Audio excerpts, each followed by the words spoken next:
बिस्मिल्लाहिर्रहमानिर्रहीम। अस्सलामुअलैकुम नाज़रीन इकराम, नई वीडियो में आपको खुश आमदीद कहते हैं। जैसा कि आपके इल्म में है कि कल बरोज़ जुमा इसराइल और हमास दोनों की जानिब से 11 रोज़ बाद बाकायदा जंग बंदी का ऐलान सामने आया। सवाल ये पैदा होता है कि ये जंग बंदी किसने करवाई, इसराइल पर किसने ये प्रेशर डाला कि वो जंग बंदी पर रजामंद हो, और अक़वाम मुत्तहिदा की जनरल असम्बली के इजलास के फौरन बाद ये जंग बंदी क्यों हुई, और आज पूरी दुनिया का मीडिया क्या कह रहा है। इसराइल का वो मीडिया जो कल तक हमास को दहशतगर्द और अपनी फौज को फातिह फौज करार दे रहा था, वो आज अपनी फौज और अपनी सियासी क़यादत पर थू थू क्यों कर रहा है, और क्यों कह रहा है कि वो इस 11 दिन की जंग के अंदर शिकस्त खा चुके हैं और हमास जीत चुका है। बड़ी एक्सक्लूसिव फुटेज हम आपको दिखाएंगे कि किस तरह से वहां पर जश्न मनाया जा रहा है, आलमी मीडिया क्या कह रहा है।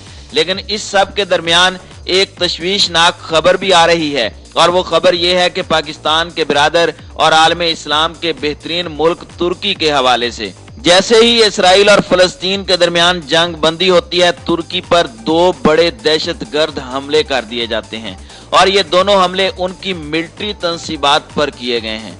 खुद तुर्की ने इसकी तस्दीक की है। मामला तशवीशनाक है। खुद तैयब उर्दगान का इस पर बयान आ चुका है, और अब मशरिक़ वुस्ता में एक नई आग भड़काने की कोशिश की जा रही है, और तुर्की इसका बदला भी लेगा। तुर्की के इल्म में है कि उसे किस बात की सजा दी जा रही है। तुर्की को आलम इस्लाम के हक में बोलने पर सजा दी जा रही है। ये तमाम खबरें मैं तमाम सबूतों के साथ आपके सामने रखूंगा, और जंग बंदी की हकीकत क्या है और इसमें किस कदर सच्चाई है, इसके मुतालिक भी तमाम मालूमात वीडियोस के जरिए हम आपको शेयर करेंगे।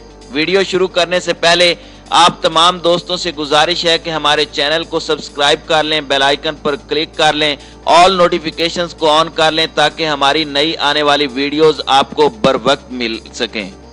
नाज़रीन इकराम, अल जज़ीरा की खबर सबसे पहले आप देख लें कि Israel and Hamas agree Gaza ceasefire after 11 days of fighting, यानी 11 दिन लड़ने के बाद इसराइल और हमास की जानिब से सीज फायर पर इत्तेफाक कर लिया गया है। फलस्तीन के अंदर इन 11 दिनों में 246 शहादतें हुई हैं, जबकि इसराइल में 12 यहूदी अंजाम को पहुंचे हैं।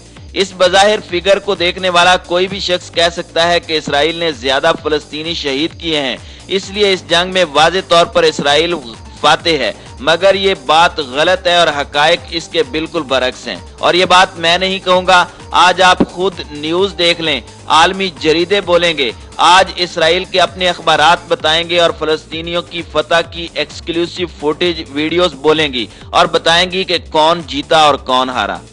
नाज़रीन इकराम, पिछले 5-6 दिनों से जंग बंदी की कोशिश भरपूर अंदाज में की जा रही थी। अमेरिकी सदर जो बाइडन की जानिब से जंग बंदी की भरपूर कोशिश की जा रही थी। मिस्र और जॉर्डन भी इस कोशिश में थे। इसराइल की जानिब से जो ऐलान किया गया है वो यही है कि ये इजिप्ट ब्रोकर डील है, यानी मिस्र ने ये डील करवाई है। इसमें इसराइल की हाई सिक्योरिटी काउंसिल ने जो अप्रूवल दिया है उसमें कहा गया है कि ये अनकंडीशनल, यानी बगैर किसी शराइत के सीज फायर किया गया है। जबकि हमास की जानिब से ये कहा जा रहा है कि हमें गारंटी दी गई है कि मस्जिद अक्सा के अंदर कोई जुल्म नहीं किया जाएगा, फौज हटा दी जाएगी, शेख जराह के इलाकों को खाली कर दिया जाएगा, और इसके अंदर वो अपने सेटलर्स को नहीं घुसाएंगे। गोया इस तनाजे की जो वजूहात थी जिसकी वजह से यह तनाजा शुरू हुआ, उससे इसराइल पीछे हट गया है। आज इसराइल जंग बंदी क्यों नहीं कर रहा था? हकीकत यह है कि इसराइल जंग बंदी करना चाहता था। जब उसे पहले 2 दिनों में ही 2000 रॉकेट लगे तो वो जंग बंदी करना चाहता था, मगर वो जंग बंदी उस पॉइंट पर करना चाहता था कि जिसके नतीजे में वो एक फातेह के तौर पर निकले, यानी आखिरी कारी जर्ब इसराइल लगाए और हमास की कमर तोड़ कर रख दे, और उसके बाद जंग बंदी करवाई जाए। मगर हमास ने इसका इसराइल को मौका ना दिया, बल्कि हर रोज कोई ना कोई नया सरप्राइज इसराइल को दिया, कभी ड्रोन्स की सूरत में, कभी मिसाइल्स की सूरत में, और कभी लुबनान की तरफ से हमलों की सूरत में। इस तेजी से बदलती टेक्नोलॉजी और सरप्राइज ने इसराइल को सटपटाने पर मजबूर कर दिया। फिर मरता क्या न करता, आगे कुआं पीछे खाई के मिस्दाक इसराइल ने एम्बैरेसिंग सीज फायर मुआहदा कर लिया। नाज़रीन इकराम, आप जरा ये खबर मुलाहिजा करें jubilation in Gaza as ceasefire take effect, यानी गजा के अंदर जश्न मनाए जा रहे हैं जैसे ही गजा के अंदर सीज फायर का ऐलान किया गया। फिर यह खबर भी मुलाहिजा करें कि start of Gaza ceasefire like first day of Eid, यानी सीज फायर का आगाज इस तरह से है जैसे ईद का पहला दिन होता है। अल जजीरा तफसील से लिखता है कि इस कदर जोश और वलवला, इस कदर इसराइल के खिलाफ नारेबाजी और इस तरह से आम फलस्तीनियों का जश्न साफ जाहिर करता है कि फलस्तीनियों की ये फतह ईद के पहले दिन की खुशी जैसी है। फिर नाज़रीन इकराम, ये खबर भी मुलाहिजा करें कि Palestinian celebrate victory, Israelites मोर्न embarrassing cease fire, यानी फलस्तीन में इस वक्त जश्न मनाया जा रहा है जबकि इसराइल इस वक्त सोग में डूबा हुआ है। इसराइल में अफसोस का इजहार किया जा रहा है और इसराइल को सीज फायर पर अफसोस है कि हमने ये क्या कर दिया। इसराइल के अंदर इस वक्त हू का आलम है, शिकस्त खुर्दा खामोशी वहां पर देखी जा सकती है। फिर एक और खबर मुलाहिजा करें कि Hamas claims victory as Palestinian celebrate after first night of calm, यानी हमास ने अपनी फतह का ऐलान किया है जैसे ही फलस्तीनियों ने अपनी खुशी का इजहार किया है। खुद इस्राएली मीडिया क्या कह रहा है, ये सबसे अहम बात है। टाइम्स ऑफ इसराइल की खबर आप खुद मुलाहिजा फरमाएं। टाइम्स ऑफ इसराइल लिखता है कि why Hamas most of all and Netanyahu for now are the winner of this mini war, यानी ये कहते हैं कि अभी तक की जंग में हमास फातेह है, नेतन्याहू अभी तक के लिए शिकस्त खुर्दा हैं क्योंकि ये छोटी सी जंग थी। नाज़रीन इकराम, शिकस्त मान गए हैं लेकिन झूठ बोलने से बाज नहीं आ रहे। इस जंग में इसराइल की सब मैरीन्स को निशाना बनाया गया, तीन अतराफ से घेर कर रॉकेटों और मिसाइलों को मार मार कर इनका मुंह तोड़ा गया। जमीन, पानी और फिजा तीनों में निशाना बनाया गया। अभी भी ये इसे मिनी वॉर कहते हैं। चलो मिनी वॉर ही सही, कम अज कम इन लोगों ने अपनी शिकस्त तो तस्लीम की है। ये इनके अपने जरीदे और अखबारात नेतन्याहू पर थू थू कर रहे हैं कि तुम्हें ऐसा पंगा लेने की जरूरत क्या थी।